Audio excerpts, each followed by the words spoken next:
разрешите слово для основного доклада предоставить Олегу Леонидовичу, ШОР, директору департамента по работе с регионами президентской библиотеки имени Бориса Николаевича Ельцина и директору филиала в Тюменской области. Уважаемый Олег Леонидович, вам слово. Уважаемые коллеги, включите, пожалуйста, презентацию Олега Леонидовича, и после презентации будет еще видеоролик, который мы вам направляем.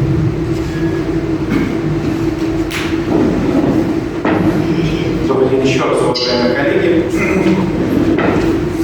Уважаемый Афанасий Иванович, Светлана Васильевна, Юрий Иванович, благодарю вас от имени президентской библиотеки за приглашение сегодня присутствовать в Республике Саха-Якутия, в городе Якутске, принять участие в очень значимом для нас событии, а именно десятилетие с момента открытия регионального центра президентской библиотеки в Республике Саха-Якутия. И в рамках этого события открытие центра удаленного доступа на этой значимой площадке, на которой мы сейчас находимся, в Николаеве-центре. Уважаемые коллеги, президентская библиотека – это большая структура, которая занимается различными видами деятельности. И, конечно, 45 минут – это основная часть моего выступления. Это достаточно небольшой временной интервал для того, чтобы представить информацию о президентской библиотеке, в том числе информацию актуального характера текущего года. Поэтому я буду эту информацию представлять тезисно. Сразу прошу меня за это извинить, потому что некоторые слайды мы будем прокручивать достаточно быстро для того, чтобы концептуально понять ключевую мысль. Итак, уважаемые коллеги, давайте, наверное, начнем с видеоролика о президентской библиотеке.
Уважаемые коллеги, на сегодня у нас функционирует более 1500 центров доступа в 85 субъектах Российской Федерации. Открыто 43 региональных центра.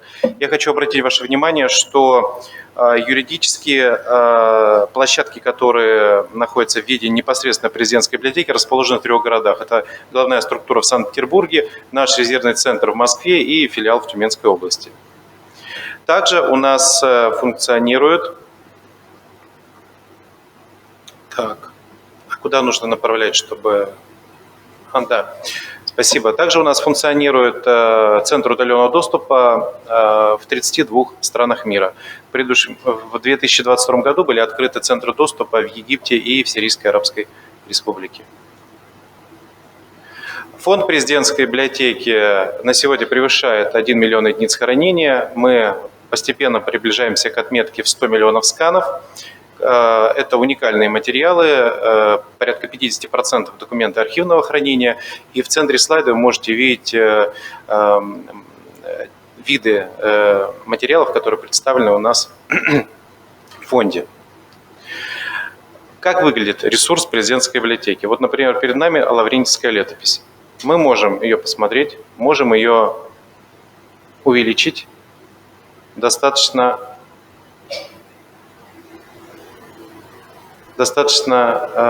сильно. Да. Обратите внимание, даже при значительном увеличении четко читается текст, мы видим любые пометки и графика. Качество оцифровки президентской библиотеки является одним из самых высоких в мире. Связано это с тем, что президентская библиотека является электронным национальным хранилищем документов о истории нашей страны, нашей российской государственности. И вот один из примеров использования наших ресурсов. Мы можем видеть здание одной из школ. Эта школа расположена в городе Тюмени. Как там проводили ряд мероприятий и обратили внимание, что на 3-м этаже есть вот такая портретная газетная галерея. Я уверен, что во многих образовательных организациях такие секторы присутствуют. Нас заинтересовала конкретно одна газета. А куда нужно направлять? Туда? Все, да, спасибо. Это газета 23 июня 1941 года. Всесоюзная газета «Правда». И на первой странице выступление по радио заместителя председателя СССР, народного комиссара Вячеслава Михайловича Молотова. Вот обратите внимание, если мы увеличим, мы видим фразу «Наше дело правое, враг будет разбит, победа будет за нами». Конечно, мы все хорошо знаем с вами это высказывание. Но это ведь газета, это не первоисточник. А вот первоисточник, с которым Молотов направлялся на радио для того, чтобы сделать соответствующее объявление о том, что началась Великая Отечественная война. Обратите внимание на нижнюю часть этого слайда. Это, кстати, фрагмент записки, это не весь документ. «Наше дело правое, победа будет за нами». И формулировка «враг будет разбит», она была вписана позднее. И в конце я оставлю интригу, мы услышим этот текст голосом Молотова, и вы увидите, какая была в исторической ретроспективе редакция этого высказывания. Но тем не менее, анализируя эти материалы с подрастающим поколением, в том числе на уроках истории, мы фактически оживляем историю, делаем ее живой и интересной для подрастающего поколения. В фонде множество графических объектов, фотографии, картины, различные изображения. Также у нас присутствует много видео и аудиоматериала. Порядка 2% от общего объема фонда – это именно мультимедийный контент. надо отметить, что президентская библиотека – это полностью цифровая библиотека. У нас нет бумажных единиц хранения, кроме тех, которые нам были подарены. Если мы посмотрим такой сектор, как карты, то, вот, уважаемые коллеги, обратите внимание,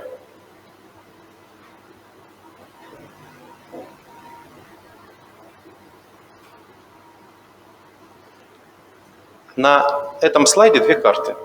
Справа, понятная нам и нашим школьникам. А можно вернуть этот слайд назад? Коллеги, а вы переключаете сами или я переключаю? Скажите, пожалуйста. Вы переключаете? Да? Хорошо. Все, спасибо. Справа физическая карта Аляски, Камчатки и Алеутских островов. Слева расположена рукописная карта тех же самых территорий. Это первая карта этого сектора. Проводя анализ этих двух источников, увлеченные географией школьники могут выходить на целые исследовательские проекты. И это, я хочу подчеркнуть, это первый источник. Как мы уже могли видеть из видеопрезентации президентской библиотеки, у нас особый профиль комплектования. Это 4 ключевых направления. Российский народ, территория России, русский язык как государственный язык Российской Федерации и государственная власть. Для удобства работы с нашим фондом также сформированы 9 подборок документов. Если мы посмотрим на базовые коллекции, то вот базовая коллекция «Российский народ», слева представлена структура этой коллекции, и здесь народ представлен как источник власти, как движущая сила истории, и она состоит из более чем 30 тысяч единиц хранения. Территория России включает в себя очень много карт, планов и атласов. Обратите внимание, что также присутствуют и учебники географии. И вот, например, на множестве различных снимках мы можем посмотреть, как осваивалась территория. Спасибо. Или в коллекции, посвященной крымской тематике, посмотреть картины, различные изображения, фотографии полуострова и, соответственно, лучше узнать культуру, историю, обычаи этой территории. Базовая коллекция «Русский язык» она самая немногочисленная, но уникальность ее в том, что материалы, которые в ней представлены, датируются периодом X век и старше. Обратите внимание, один из ценнейших документов – это азбука гражданская с нравоучениями, азбука Петра. И если мы посмотрим на нижнюю часть слайда, 1710 год, где Петр I собственноручно внес исправление в форму букв. То есть фактически это первая русская гражданская азбука. Это, конечно, фрагмент этого документа. Основная базовая коллекция «Государственная власть». Понятно, что она посвящена истории государственной власти в России, персонам.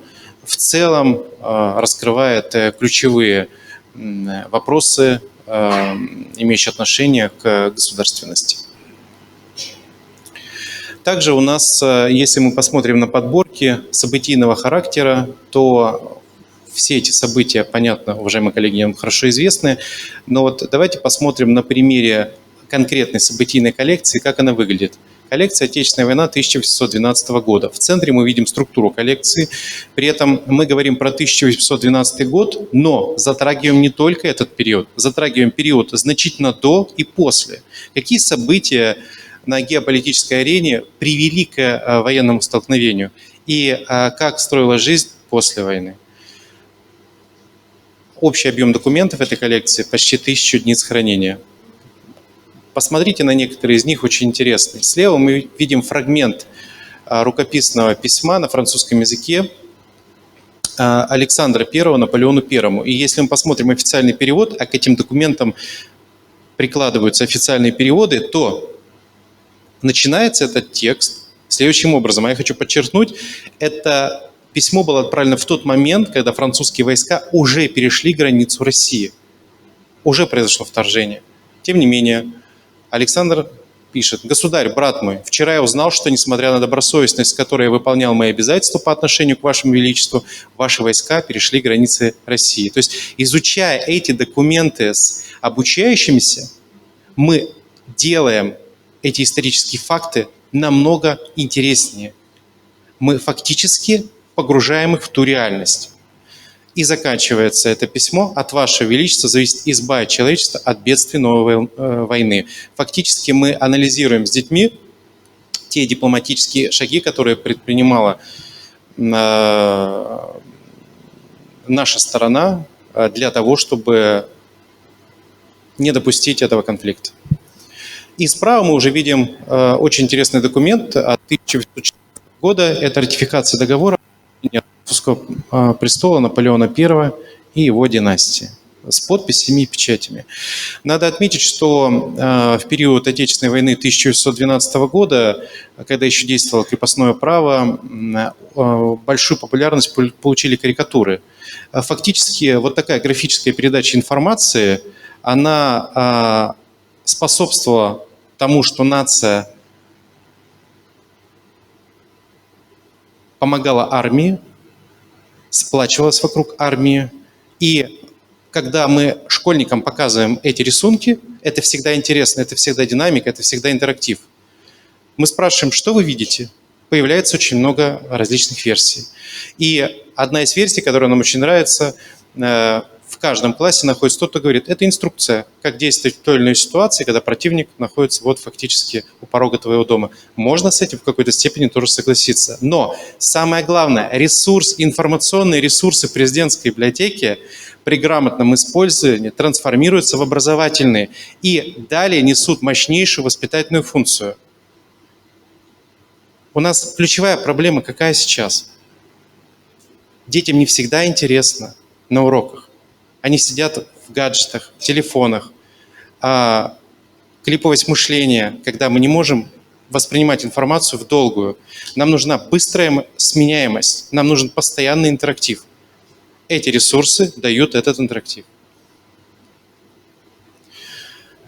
В коллекции «Отечественная война» 1812 года также присутствует портретная галерея полководцев того периода, которые физически находятся в Эрмитаже. Коллеги, когда мы все находились на дистанте в период пандемии, у нас не было возможности, даже при наличии ресурсов и времени, физически оказаться, преодолеть расстояние Якутск, Санкт-Петербург, то, которое я преодолел сегодня, только в обратную сторону. Возможности цифровой библиотеки дают нам возможность поддержать учебно-воспитательный процесс и сэкономить ресурсы соответствующие. Тематические подборки. Например, коллекция из истории Московского Кремля. Вот 3 документа. Слева мы можем видеть альбом старинных видов Московского Кремля. Это очень интересные изображения, которые были подготовлены по заданию Московской городской думы.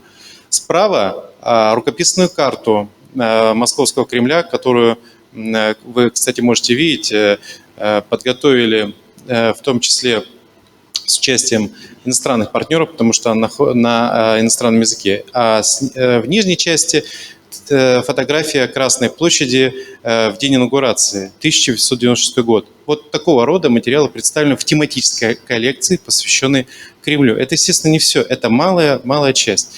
Или коллекция Россика, как иностранцы видели нашу страну в 17, в 16 веке, в 18 веке.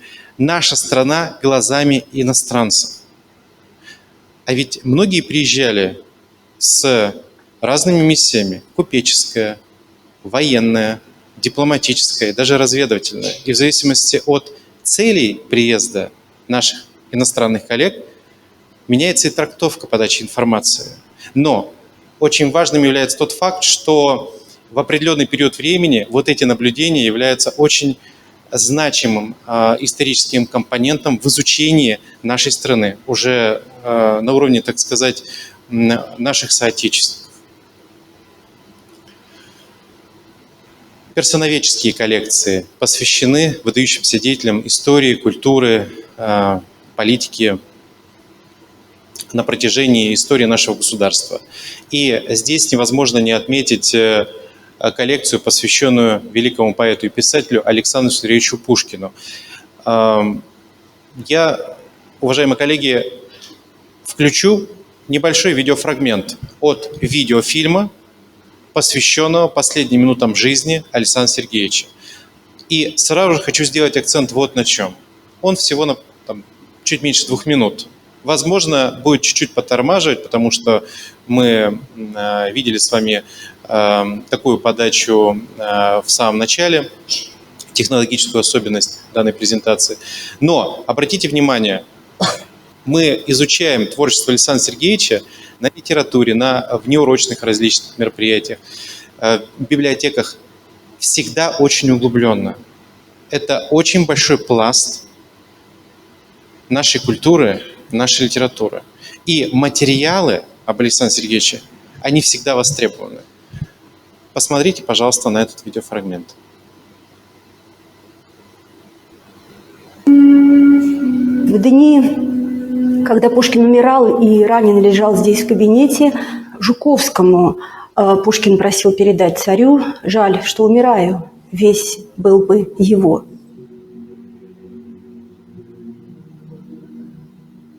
Благодаря Жуковскому, который нарисовал план пушкинской квартиры и нарисовал план этой комнаты, мы смогли воссоздать эту комнату.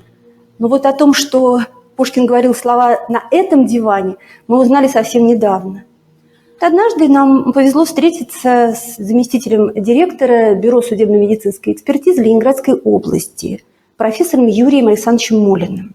Он пришел в музей, и когда он представился, то я подвела его к дивану и спросила, не могут ли они в Бюро судебно-медицинской экспертизы вот заняться этим удивительным объектом музейным. Он сказал, что шансы равны примерно 0, потому что очень большой срок. Но все-таки, поскольку кожа не реставрировалась, можно попробовать. И вот они, как эксперты, пометили диван в нескольких местах, где с их точки зрения могла сохраниться кровь, взяли эти смывы, потом несколько месяцев ожидания, потом звонок и сообщение о том, что удивительно, но найдены следы гемоглобина человека, причем именно человека, не животного, и человек этот мужского пола. И ясно, что кровь это 19 века, но такую старую кровь даже не изучали. Выяснилось, что кровь на диване, кровь на жилете, волосы и в ковчежке, и в медальоне Тургенева принадлежали одному и тому же человеку. Поэта праведная кровь, она осталась на диване. И мы можем говорить о том, что, лежа на этом диване, Пушкин прощался с друзьями, прощался с книгами. В какой-то момент Жуковский спросил его: там очень много людей в передней, кого ты хочешь видеть, кого позвать? А он помолчал, обвел глазами книжные полки и сказал: прощайте, друзья. Уважаемые коллеги, ну согласитесь, это было бы интересно представить участникам образовательных отношений, да и не только, просто транслировать в наших библиотеках системы культуры для тех, кто увлекается творчеством Александра Сергеевича. Это малый фрагмент полноценного видеофильма, посвященного этой тематике. И все материалы, которые я сегодня буду показывать, это видеоматериалы, отснятые нашими специалистами. То есть это наше производство президентской библиотеки. Вот в 2020 году состоялось большое событие в системе образования. Фактически в сферу образования была возвращена воспитательная составляющая. Инициатором этого закона выступил глава государства Владимир Владимирович Путин, и фактически по его инициативе были внесены предложения в Государственную Думу, и у нас появился вот такой 304-й федеральный закон. Обратите внимание, здесь представлено определение понятия воспитания из 304-го федерального закона, и красным я выделил некоторые формулировки. Воспитание – это в том числе формирование у обучающихся чувства патриотизма, гражданственности, уважения к памяти защитников Отечества и подвигам героев Отечества. И именно в контексте этого логичным является большой комплекс мероприятий, которые президентская библиотека в кооперации с большим спектром партнеров, крупнейших партнеров, таких как Служба внешней разведки, Архив Министерства обороны, Архив Федеральной службы безопасности, Росархив, архив Министерства иностранных дел и так далее и тому подобное проводит по поручению президента Российской Федерации по созданию вот этого не имеющего аналогов в мировой истории комплекса документов по Второй мировой войне, оцифрованных документов. Это материалы, я обращаю на это внимание, более 50%, которые ранее были засекречены. Засекречены, да. И сейчас мы через площадку президентской библиотеки представляем всему мировому сообществу доступ к этим материалам. Они совершенно на разных языках. Я хочу напомнить, если, уважаемые коллеги, вы помните события еще 2019 года, в декабре, 26 декабря в Санкт-Петербурге состоялась неформальная встреча глав государств, когда наш президент в присутствии многих глав государств, стран СНГ, фактически провел такой урок исторической направленности и на основе фактов, архивных документов фактически представил информацию о событиях того периода. После этого 15 января выходит обращение главы государства в рамках послания к Федеральному собранию, и через несколько дней выходит поручение. В рамках этого поручения и идет работа. Это важнейший ресурс. И помимо того, что создается вот этот комплекс, а на сегодня это более 10 тысяч единиц хранения, мы запускаем и уже произведены целый цикл мультимедийных продуктов, рассчитанных на разные категории. На учащихся, на специалистов, для того, чтобы раскрыть правду об этой войне и о событиях, которые предшествовали, начиная еще с 1933 года. У нас очень сильная договоренность с МГИМО, МИД России. 31 января было подписано соглашение с этим вузом, и в рамках этого соглашения на базе президентской библиотеки идет съемка видеоуроков. Это будут видеоуроки по 15 минут. 5 из них уже в высокой степени готовности. Всего их будет снято 28. И эти уроки полностью покрывают всю школьную программу. Я хочу обратить на это внимание. По тематике Второй мировой и Великой Отечественной войны. В чем уникальность этих уроков? Их проводят ведущие специалисты МГИМО. А в МГИМО уроки истории и уроки иностранных языков, предметы вот эти, они ключевые. Поэтому историки, безусловно, МГИМО очень сильные. Обратите внимание, что когда создается этот контент, мы используем разные технологии. Фактически, обучающийся, который смотрит этот видеоурок, он всего 15 минут, он не устает от него. Он смотрит, наблюдает за диалогом двух ученых, двух историков. И в период диалога этих историков возникает фотокинохроника, возникают документы. Мы в любой момент можем поставить на паузу и по QR-коду перейти на первый источник, который доступен на нашем портале из коллекции, посвященной тематике Второй мировой войны. Мы говорим о каком-то письме, о каком-то донесении, о сообщении, о разведке, о шифрограмме. Мы можем посмотреть этот документ, поставить на паузу и посмотреть. И также, естественно, активно задействована анимация. Вот такие материалы, они будут в этом году сформированы, представлены и переданы в Федеральное министерство просвещения. С Минпросвещением у нас очень плотный контакт. Надо сказать, что все наши инициативы, по которым мы обращались в адрес непосредственно министра, они поддержаны. И есть уже реальная практическая их реализация. Например, подписано соглашение с Академией Министерства просвещения Российской Федерации. Вы можете видеть, 23 апреля, буквально месяц назад. И на базе президентской библиотеки в Санкт-Петербурге состоялся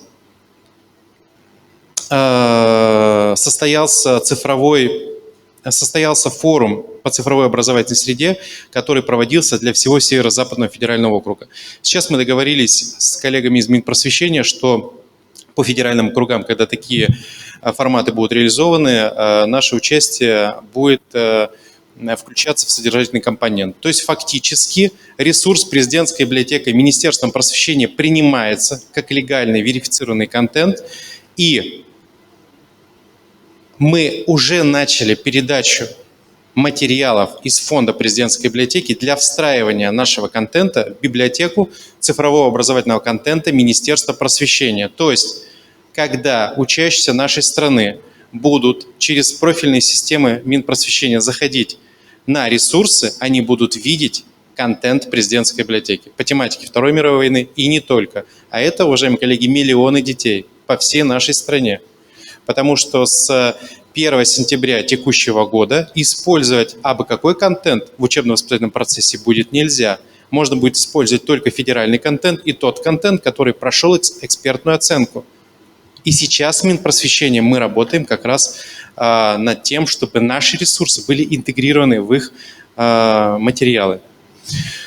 В ближайшее время мы откроем Центр удаленного доступа в Академии Минпросвещения России. Это ключевое образовательное учреждение, которое занимается повышением квалификации педкадров. Они обучают свыше 150 тысяч человек по всей стране. И параллельно и следующим шагом мы начинаем работу по подключению институтов развития образования и педагогических вузов. Всего 125 площадок по всей нашей стране. Что касается центров удаленного доступа, они различные, и, конечно, нам бы очень хотелось, чтобы центры удаленного доступа президентской библиотеки имели возможность подстраиваться под те задачи, которые подстраиваться и под задачи, и под форматы мероприятий президентской библиотеки. Надо лекционный формат, пожалуйста, практикоориентированный, пожалуйста, проектный, чтобы у нас были такие возможности технологического характера. Но не всегда это возможно, это связано с ресурсным обеспечением. Поэтому сейчас мы начинаем работу по созданию некой такой рекомендательной модели центра удаленного доступа. В течение года эта задача будет выполнена, и во все субъекты Российской Федерации, где у нас открыты центры доступа, региональные центры, мы эту информацию направим для того, чтобы, по крайней мере, был некий ориентир, к которому можно стремиться уже. Наши центры доступа, которые открываются не только в школах, а в том числе и в библиотеках системы культуры, мы стараемся сделать так, чтобы эти центры, они становились ядром развития информационной культуры, развития информационной безопасной среды, что очень важно. Это элемент нашей национальной безопасности, уважаемые коллеги, я хочу об этом напомнить. Безопасная информационная среда, то, чему мы учим, на основе каких ресурсов мы учим, насколько они безопасны для психики ребенка. Поэтому вот там, где у нас открываются центры в крупных муниципальных библиотеках, мы стараемся с коллегами сделать так, чтобы образовательные организации, которые находятся в шаговой транспортной доступности этой территории, на системной основе могли бы задействовать эту площадку. Это, безусловно, и статистика, это, безусловно, и межведомственное взаимодействие, в котором заинтересованы и участники образовательных отношений, и библиотечная сфера. Ну, вот здесь мы можем видеть, что сейчас очень много наших площадок, которые расположены, в первую очередь в Уральском федеральном округе, потому что там достаточно большое развитие идет. Каждый третий центр открыт именно в УРФО, даже чуть больше процент. И при поддержке полпредства я хочу на это отдельно сделать акцент, лично полпреда, полномочного представителя президента Российской Федерации в Уральском федеральном округе. И осуществляется горизонтальная коммуникация, то есть мы в этом процессе фактически не участвуем как президентская библиотека. Центры доступа сами взаимодействуют между собой, сами генерируют проекты, и таким образом это хаотичное движение, направленное на двухстороннее развитие тех участников, тех сторон, которые задействованы в организации запуска того или иного процесса. То есть проекты, они сами себя фактически развивают. Мы просто являемся здесь наблюдателями и, конечно, насколько возможно, всячески поощряем эту работу, поддерживаем ее. Но инфраструктура – это важно, но не главное. Главное – это компетенции. Потому что использовать ресурс президентской библиотеки можно и через интернет-портал. Для этого необходим только доступ в интернет и устройство доступа, соответственно, любое минимальное. Поэтому чрезвычайно важным является просветительская деятельность. И здесь мы работаем с лучшими учителями России, обращаемся к ним, будем обращаться. И сейчас у нас, например, уже разработан план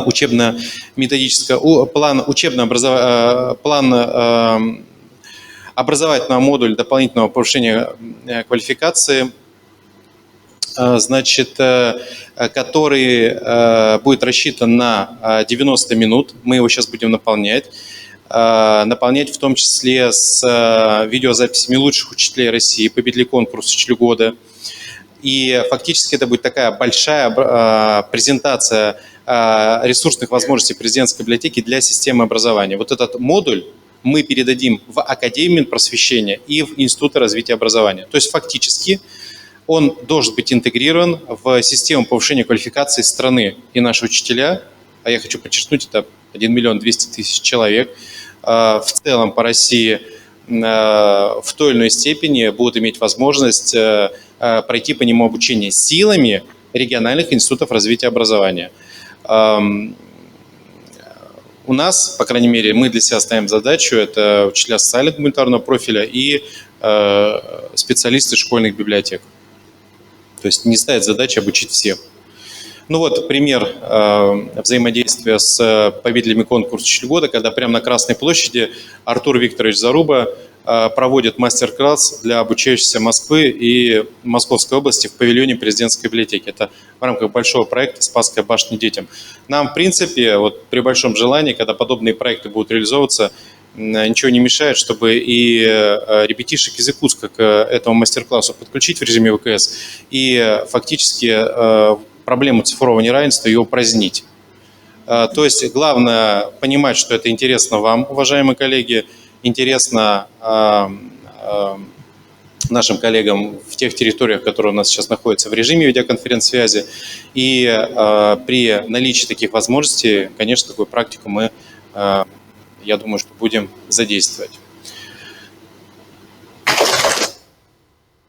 Уважаемые коллеги, значит, по линии Министерства просвещения Российской Федерации мы запустили конкурс для учителей и школьных библиотекарей, который называется «Будущее Отечества в руках учителя». Министерство просвещения полностью поддержало этот проект. Мы видим сейчас, что у нас многие регионы включились в работу.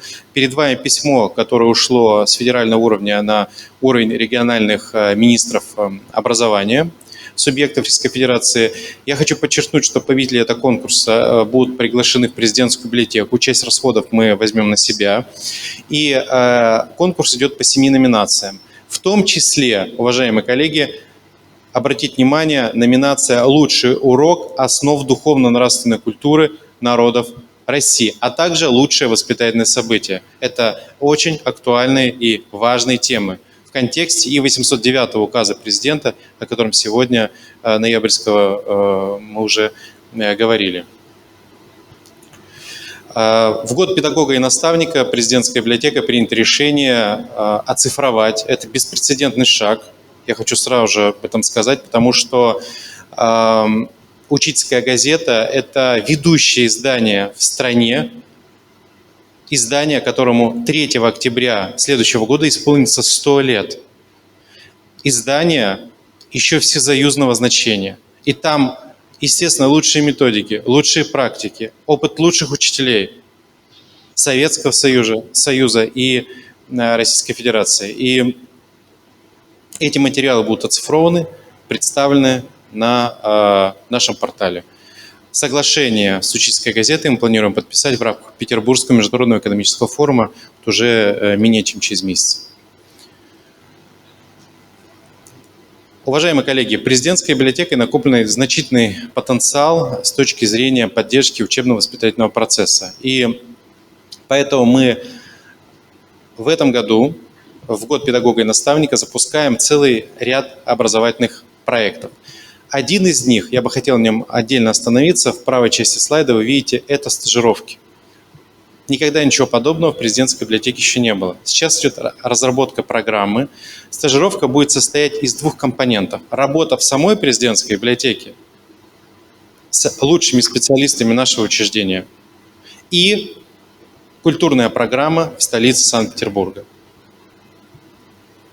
Культурная программа по самому городу Санкт-Петербургу и по окрестностям Санкт-Петербурга в зависимости от пожеланий группы. У нас на сегодня уже есть первая стажировка, которая должна пройти с 3 по 7 июля. Мы посмотрим, как это все состоится для специалистов Уральского федерального округа.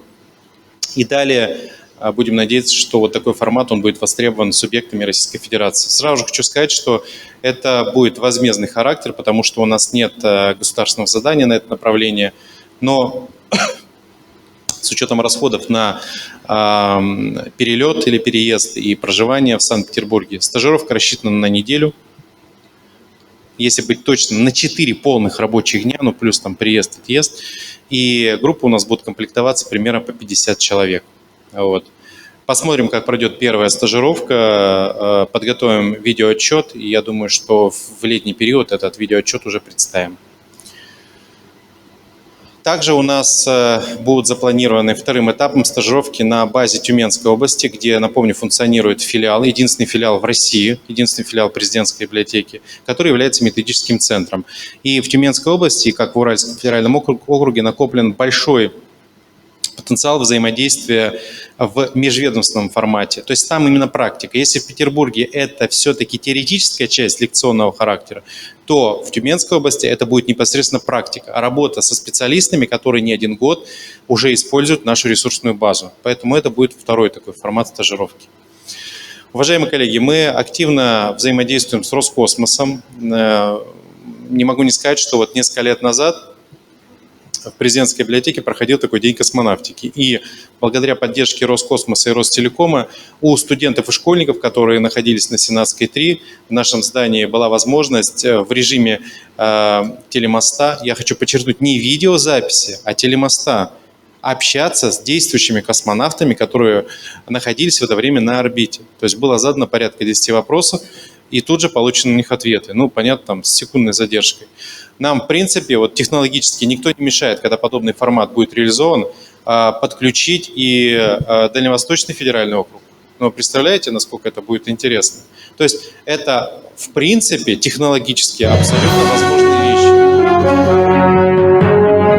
И у нас, я вот запустил видео, у нас 10 марта этого года состоялось историческое событие, подписание соглашения с главой Роскосмоса, которое открывает перед нами совершенно новые возможности. Посмотрите, как это было.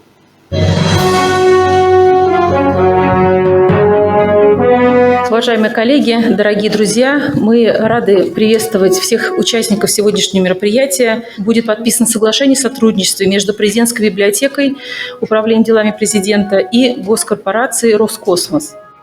Сотрудничество организации направлено на сохранение и популяризацию документов и материалов по истории отечественной космонавтики.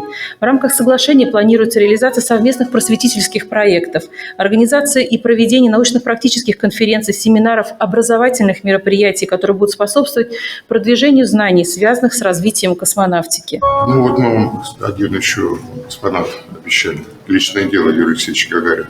Там рукописная его характеристика сама, от руки написана. Я сам с большим удовольствием познакомился, читал все. Разрешите вам вручить читательский билет за номером 1204. Символично. Символично. Спасибо большое. Спасибо. Я думаю, что интерес у широкой общественности к истории развития космической отрасли, ракетостроения, пилотируемой космонавтики, он будет абсолютно востребован. И я вам обещаю, что Роскосмос предоставит всю необходимую информацию, которая у нас имеется. Уважаемые коллеги, глава Роскосмоса сдержал свое обещание, и ровно 12 апреля впервые в истории космонавтики была представлена на ресурсах президентской библиотеки, я хочу единственное подчеркнуть, в электронном читальном зале. То есть здесь, в Николаев-центре, можно будет посмотреть. Просто в интернет нет. Это определенные требования Роскосмоса. Личное дело Юрия Алексеевича Гагарина. Поэтому вот с этим уникальным материалом уже сейчас можно вот прямо отсюда ознакомиться. И у нас стоит задача подключить космодромы, звездный городок, а также, это, уважаемые коллеги, не шутка, а организовать доступ на Международной космической станции для того, чтобы у наших космонавтов была возможность если у них появится такое желание, использовать ресурс. И эта работа уже идет. Как можно использовать коллекцию «Открытый космос», ресурсы из коллекции «Открытый космос», информационные ресурсы в образовательной деятельности? Давайте посмотрим на примере. Вот учащиеся начального звена, это ребята, которым там 7-8 лет, смотрят кадры кинохроники. Они смотрят кадры продолжительностью 5-7 минут. Мы посмотрим с вами 40 секунд. Утро 12 апреля 1961 года. Космодром Байконур. Гражданин СССР, летчик Юрий Гагарин, отправляется в первый рейс к звездам. Сбывается то, о чем люди мечтали веками. Главный конструктор отечественных ракетно-космических систем, крупнейший советский ученый, академик Сергей Павлович Королев, руководит полетом.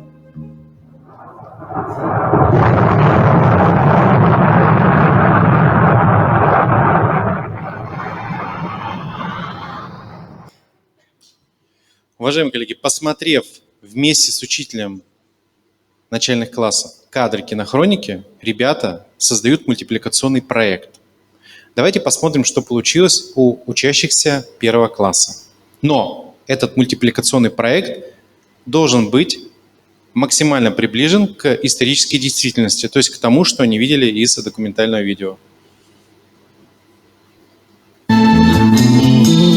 Земля в иллюминаторе, земля в иллюминаторе, земля в иллюминаторе видна. Как сын грустит о матери, как сын грустит о матери, грустим мы о земле, она одна. А звезды тем не менее, а звезды тем не менее, чуть ближе, но все так же холодны. И как в часы затмения, и как в часы затмения, ждем света и земные видим сны. Уважаемые коллеги, а теперь самое главное. Как вы считаете, детям нравится заниматься этим? Нравится создавать эти мультики? Вырезать ту ракету, разукрашивать? Нравится. А если им нравится, они запомнят этот процесс? А этот процесс у них ассоциируется с документальным видео, которое является первоисточником. Это не какая-то трактовка. Это реальные события, которые произошли в истории нашей страны, в истории нашего государства. То есть, создавая вот эти мультипликационные проекты, делая работу, которая детям приносит удовольствие, их не надо заставлять, они запоминают историю нашей страны, ну, я не буду говорить громко на всю жизнь, но на многие годы, и я думаю, что еще и после школьные годы, потому что у них основой для этого запоминания служит соответствующий ассоциативный ряд с реализованным своими руками мультипликационным проектом. Это же технология, и таких технологий очень много. Это как раз то, о чем и говорит президент. Найдите возможности, как сделать так, чтобы история нашей страны детям стала интересна. Один из инструментов, а их очень много. И такие вещи можно делать не только в школах, но и в библиотеках. Так ведь? Коллекция международного характера, наши двухсторонние отношения. Такие материалы тоже присутствуют в президентской библиотеке. Регионоведческий компонент, информация о регионах Российской Федерации, субъектах Российской Федерации. Отдельно вот на этом слайде мы можем видеть некоторые документы, которые посвящены Республике Саха-Якутии. Нам искренне хочется верить, что эта коллекция будет пополняться, расширяться кратно, причем чтобы региональный компонент, республиканский компонент был очень мощно представлен и был доступен в том числе в тех 32 странах, где у нас открыты почти 50 центров удаленного доступа. Уважаемые коллеги, ну и очень тезисно буквально, потому что я понимаю, у меня уже регламент на выступление, можно сказать, исчерпан. Несколько слов про наш интернет-сайт. Очень быстро. Интернет-сайт президентской библиотеки, интернет-портал – это официальное представительство нашего учреждения в глобальном информационном пространстве, и он доступен как на русском языке, так и на английском. На интернет-портале всегда присутствует День в истории. То есть мы можем посмотреть, что произошло сегодня, 24 мая, там, на протяжении многих там, десятилетий, сотен лет, в истории нашей страны, наиболее значимые события. Многие, ну даже не многие, а почти все проекты, конференции, видеолектории, проходящие в президентской библиотеке, они транслируются. Программу вещания, трансляции этих лекториев и мероприятий можно увидеть на портале президентской библиотеки. Сейчас у нас появился еще прямой канал, ТВ-канал, который постоянно в режиме 24/7 транслирует образовательный контент. И эти материалы, к ним также можно подключаться и принимать в них участие. Также у нас присутствуют виртуальные туры. Вот, например, виртуальный тур по зданию самой президентской библиотеки. Кто мешает школьникам или специалистам библиотечной сферы сделать хорошую экскурсию и представить ее для населения, например, для обучающихся? Вот виртуальный тур, сейчас мы находимся в колонном зале. Обратите внимание, сверху это раньше было небо до реконструкции, до реставрации, точнее. Это обычный питерский внутренний дворик. Сейчас это хорошее современное пространство, которое использует и глава государства. А это трансформируемый сектор как раз под колонным залом. Вот, скорее всего, здесь у нас и будет проходить стажировка для тех, кто примет решение об участии. С учетом того, что президентская библиотека исторически это здание Священного Синода, то на одном из этажей расположена церковь. Также, благодаря поддержке Министерства обороны, у нас создан виртуальный тур по крейсеру «Аврора». Можно посмотреть, значит, как крейсер выглядит изнутри, приблизиться к различным компонентам, понять специфику, для чего нужны те или иные устройства. Уважаемые коллеги, очень важный момент. Вот опять-таки, возвращаясь к теме инструментов. Ведь мы же можем сделать такой проект, можем сделать его на уровне субъекта Российской Федерации. И школьники из разных образовательных организаций, разных, вот у вас там 34 улусов, например, будут проводить экскурсии для своих сверстников. И лучшую экскурсию мы можем в том или ином степени поощрить. Это же может все записываться, делаться записи самих этих экскурсий, а потом мы можем посмотреть, какая экскурсия была лучше. То есть метод одного поколения, когда школьник рассказывает школьнику. Это совершенно другой уровень восприятия информации и доверия. Вот перед нами сейчас фрагмент Музея обороны блокады Ленинграда. У нас также в фонде присутствуют периодические издания, газеты, журналы. Их достаточно много, этот объем пополняется. Мурзилка. Очень интересный ресурс для начального школьного возраста. Костер, уже подростковый возраст.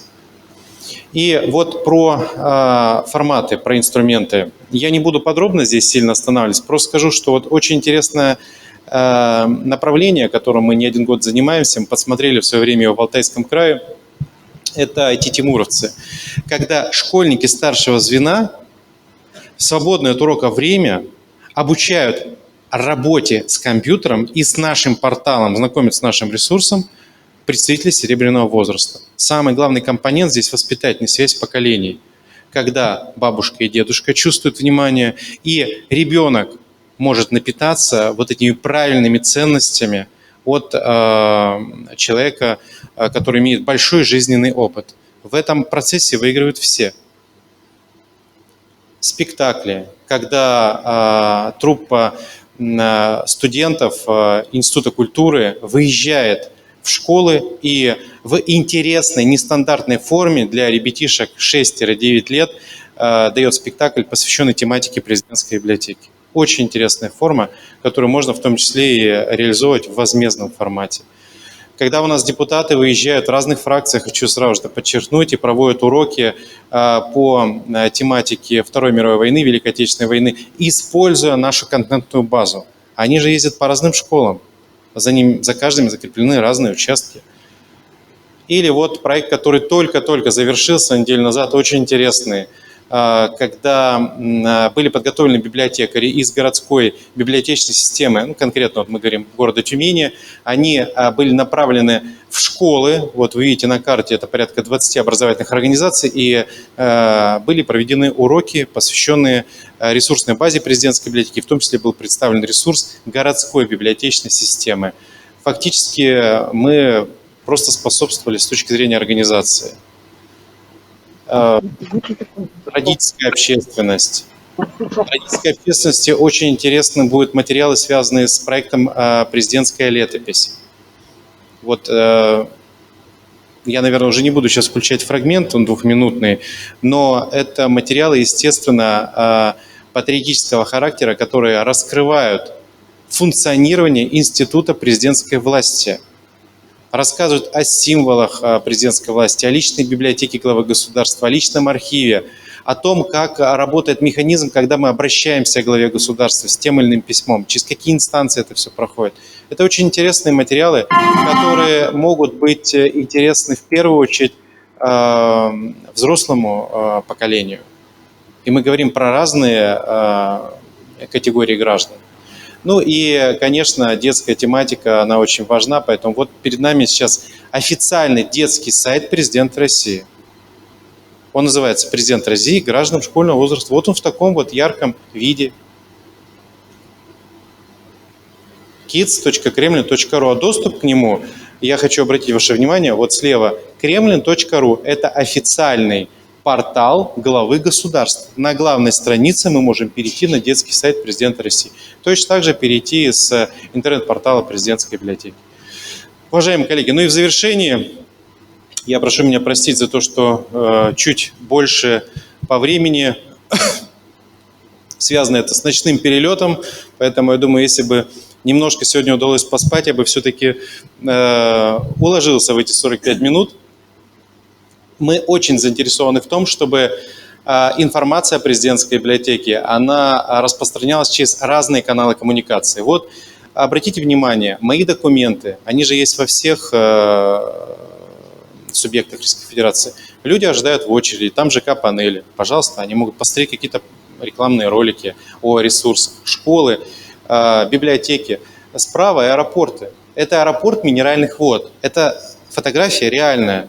Я лично был свидетелем, когда стоят люди, ожидают самолет, и на протяжении нескольких минут идет информация о президентской библиотеке.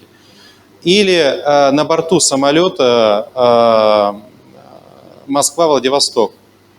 Вот в мультимедийной системе авиалайнера мы можем смотреть видеоконтент президентской библиотеки. Это тоже действующие фотографии.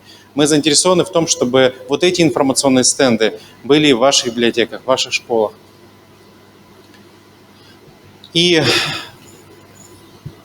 в завершающих слайдах двух я бы хотел обратить ваше внимание, что согласно 809 указу президента, который вышел 9 ноября 2022 года, стратегический национальный приоритет – это защита традиционных российских духовно-нравственных ценностей, культуры и исторической памяти.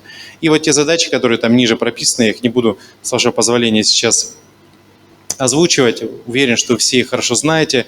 Это в той или иной степени, в большей или меньшей, но так или иначе, все эти задачи, они имеют отношение к деятельности Первой электронной национальной библиотеки России. И результат этого – это вопрос нашей с вами национальной безопасности. А это уже 400-й указ президента о развитии безопасного информационного пространства и защиты традиционных российских духовно-нравственных ценностей. Поэтому, уважаемые коллеги, мы очень надеемся, что ресурсная база, проекты президентской библиотеки, мероприятия и события, они активно ведут вашу профессиональную деятельность. На нас, с точки зрения поддержки, вы можете во всем рассчитывать. Спасибо. Спасибо большое, Олег Леонидович. Я, внимательно слушая ваше выступление, обратил внимание, вот мы с Агланой Васильевной говорили, мы по очень многим направлениям идем вместе с вами в едином русле. Афанасий Иванович, будучи генеральным директором физико-математического форума «Ленинский край», прототипа «Сириус», здесь, в наших стенах Ленинского края, и космонавты Лазуткин, Кононенко, они приезжали, выступали, это большие друзья, лично большие друзья Афанасия Ивановича, и наш национальный инструмент «Хомус» был в космосе, мы прямой эфиры смотрели. В этом году, 12 апреля, по приглашению Афанасия Ивановича, целых 2 космонавта посетили Республику Саха-Якутия. И мы видим, что есть очень большое количество точек соприкосновения, к которым мы можем это сделать. Спасибо большое, Олег Леонидович. Да, совершенно верно. Уважаемые коллеги, Спасибо за ваше внимание, терпение. В завершении своей части выступления я бы хотел от имени президентской библиотеки всех вас, уважаемые коллеги, и в том числе наших друзей и партнеров, которые подключены в режиме видеоконференции, поздравить с предстоящим Общероссийским днем библиотек и пожелать нам всем, чтобы каждый день он был направлен на развитие, на динамику, на то, чтобы новые интересные решения входили в наши профессиональные процессы. И на это хватало всем энергии.